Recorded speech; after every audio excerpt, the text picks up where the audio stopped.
agree. And I'd say if you financially can do both, if you can do professional training with somebody like Eddie or even somebody else, I would suggest doing that. But just know that doing that training does not mean that you won't learn the kind of lessons I've learned. It doesn't mean, because it still will happen. Yeah.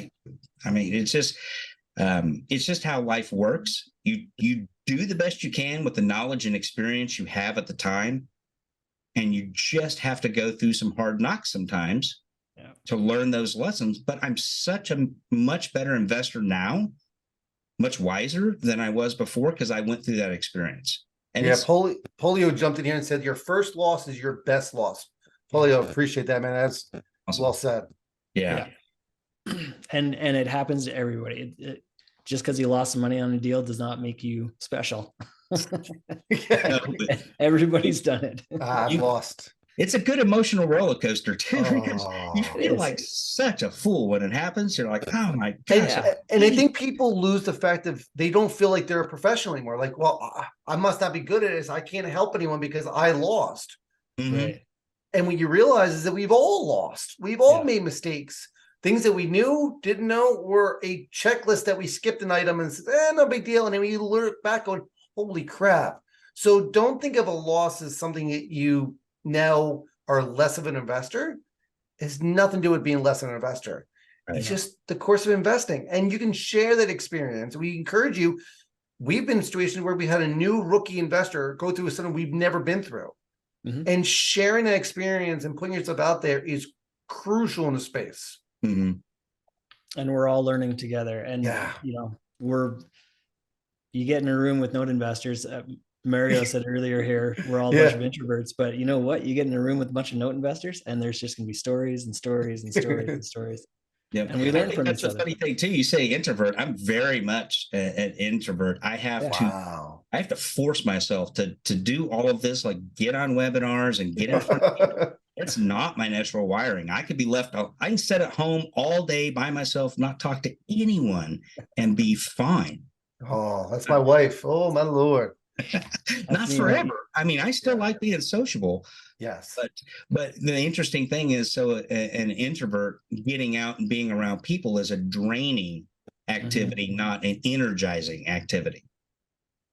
I think I'm maybe a recovering introvert. I can go out and I can feel energized, but I sure value my alone time.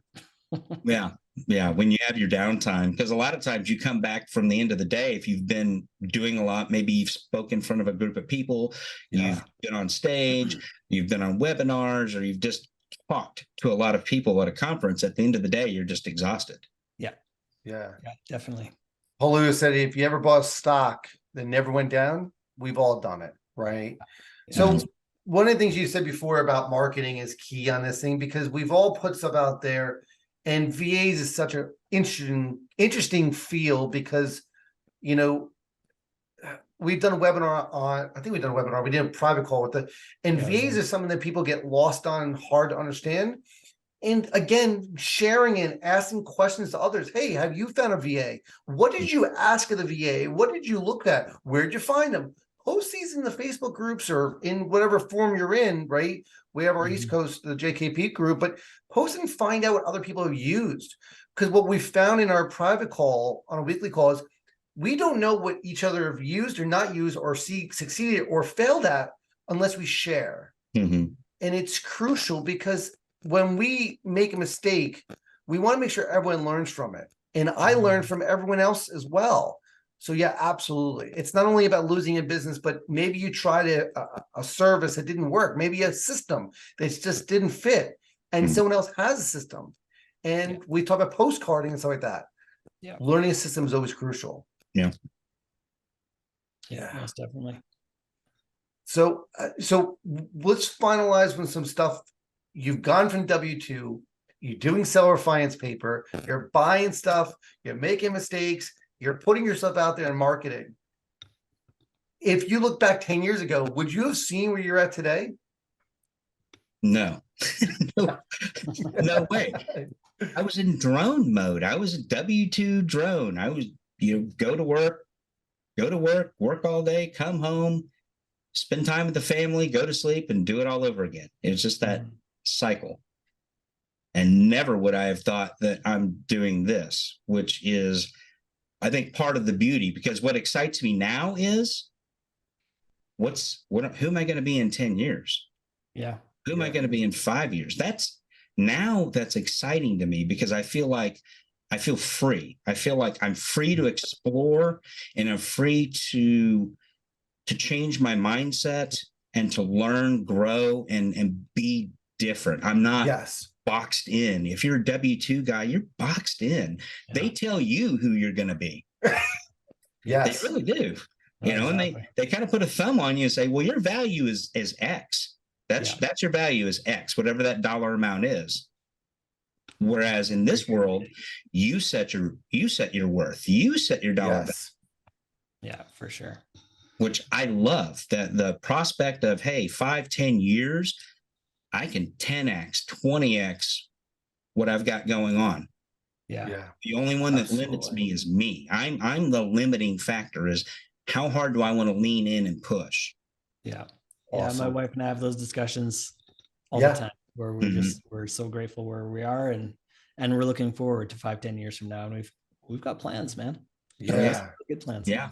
If you have nothing to aim at, you're hit every time. So you got to have plans, got to have goals, even if you adjust them as you go along. Oh, yeah. You got to know where you're going. Yeah, for sure. So we like to wrap up and check in with all of our guests, all of our experts, and find out what your crystal ball prediction is. What do you see happening in the next, say, 12, 24 months? Where do you see the market going? What are we in for? Well, I would say that I think we're going to see interest rates continue to climb, because they're continuing, like you guys were saying earlier, there's not enough pain, right? The Fed is saying, we're not seeing enough blood in the street yet. We need more blood. So we're going to make sure that we get that blood. So we're going to just keep cranking the dial up. So I think we're going to see the next Fed meeting, we're going to see another rise in interest rates. And then I think it's probably going to level off for a period of time. They're probably going to kind of see some of the stuff I've been listening to, and some of the stuff I've seen on YouTube. They talk about Christmas time being something that they watch, because Christmas time is the pulse of the consumer.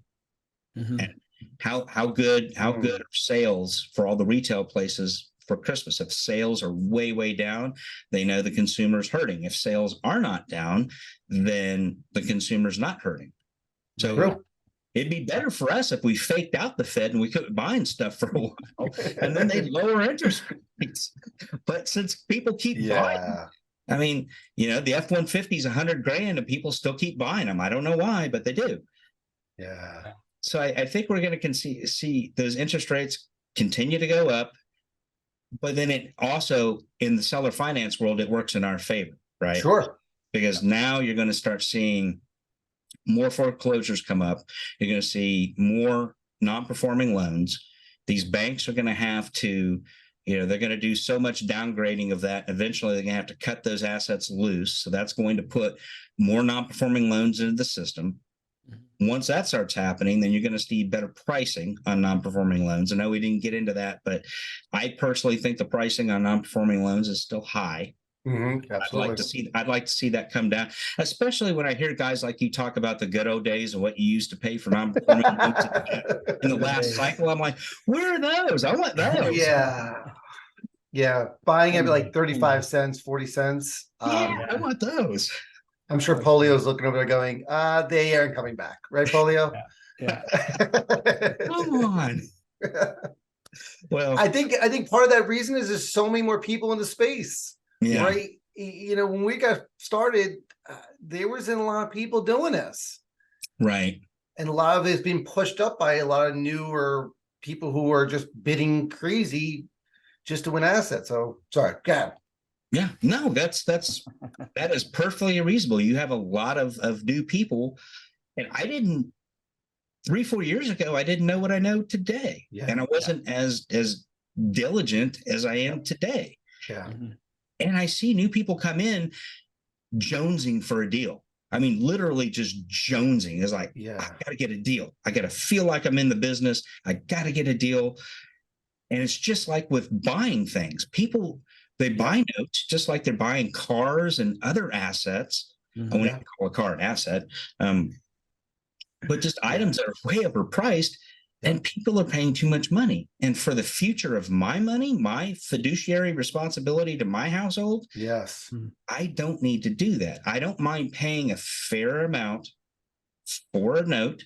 And again, that depends on what the note is. I don't mind paying a fair amount, but I don't want to feel like I'm overpaying either. But I think people get stuck on seeing, oh, Joe, Bob, Sally, Mary, they bought deals last week. I didn't buy anything. Right. And feeling the need to buy. And I always remind them, if you went back 2005 and you had cash in the bank, would you have told your now 2005 person to hold the money and wait for the crash, or jump in there and go get the rental property that was zero money down? Right. It's that same mentality. Is just because someone bought 14 assets last didn't mean that they bought a good deal. Right. Just buying a deal does. You want to buy good deals. You don't want to buy deals. Don't FOMO into investments. Yeah. That's the thing people get. That's the worst thing is people tend to FOMO into investing. And it's easy to do. It takes discipline to not do that. Actually, it takes discipline to come up with a plan. Hey, this is my buy box, and I'm sticking with my buy box. And eventually I will find an asset that will meet my buy box. Now, Eddie has accused me of having too tight of a filter. And I think in the beginning I did. I had too tight of a filter. I lean a little more conservative with my filtering. And for me, I think that's better than being a little more the other way. So I kind of always look at something and say, okay, am I being too tight with my filtering? Do I need to loosen my filtering up a little bit? And if so, we'll go from there. Yeah. I'm with you, man. We're conservative as well, right? I don't need to buy 1,000 deals, right? I want to buy as many good deals that fits my budget and fits my numbers as possible. I don't care if someone overpaid. That's not my problem. Maybe they overpaid. They knew something I didn't know, which makes them not. But I'm not going to be in a spot where someone to say, one of the biggest things I got from hedge funds, like, well, it's been performing for 12 months. And I say, then put a guarantee that the thing will continue to perform. If you can't put a guarantee on there, doesn't mean it's going to continue to perform. So I have no problem saying, this is my numbers. I ran numbers. If you want to see them, great, but I can't bid above where someone else is, because they're probably missing something that we've done 13, 14 years of this business. And we've seen people forget taxes, due diligence on just back taxes and liens. And, they buy a property, do a deed in lieu, kind of find out there's a second lien on it, you can't do it cleanly. There's a lot of little things that you learn along the way that I think newer people just don't know about. And there's things we don't know about still that we're still learning about. But then that goes back to the network, because the network. You come 100%. Across something that you've not seen that you don't know, because let's face it, you guys have been in the business for years and you still don't know everything. You still haven't seen everything. But you have a network. Yes. You reach out to that network and you use that network to help you with your due diligence to figure out things. Yeah, exactly. That's the power of having a network. And sometimes someone is brand new may have a skill set because they do a W-2 job. Maybe they're an attorney on their W-2 job. They have a skill set that can help you, even though they don't know anything about notes. Right. So, or they work at a title company. I mean, how can I be, I love when people say, well, I'm marketing. Whoa, totally different world, but you can definitely apply to here and do great jobs. Yeah, exactly. It's amazing. So, Wayne, we put your information, how they get a hold of you in the chat, so don't worry about that. Will people be seeing you at Note Expo? And do you know what you're talking about yet? I am going to be at Note Expo. I'm not going to be on the stage this year, so no speeches from me. I'm going to be there as an attendee. But hey, if you see me at Note Expo, come up to me. Let's have a conversation. Let's make a connection. I'm always looking. Oh, I wanted to leave with one extra thing. I found this thing. I thought this was great. It was very applicable. So imagine playing Monopoly and never buying any assets or investments that generate income. Imagine you just went around collecting $200 and giving your money to the rich, which is the other players on the board, and trying to stay out of jail. That is how most people live. Rat race. And that's how I used to live. You know, we bought that game from Robert Kiyosaki. He's got Rat race. Yeah, it's expensive for a board game, but it's great. We've got my son playing that game. Yeah. We're teaching our son. He's 11 years old, and we're teaching him. I think I even have it in here. It's probably about 10 feet behind me. That's awesome. It's like, don't be part of the rat race. I'm teaching him now to be an entrepreneur and to think differently, so that he can have a different future and come up differently than I was raised. And that's something we should actually bring up in the groups or social groups, is like, how are you helping your kids, you know, learn the space? We're boring, right? We do numbers and crunching and stuff like that. But having our kids get involved in just the theory is important. I completely agree with you. You know, one of the funniest things that happened to him in that game, so they have all these cards that come up, right? And different cards that you pulled. Well, he pulled a card that was a divorce card. And it wiped him out. And he's like, well, I don't like divorce. This sucks. And I'm like, me and my wife are like, exactly. You don't want to go through divorce. Wipe you out. Yeah. So he learned that at just a very young age. Date well, date smart. I love that game. Yeah, it's great. Good. Awesome. So when we'll be seeing you soon, right? It's awesome to have you on here. Feel free to check a look at his posts on LinkedIn and all that stuff, Facebook.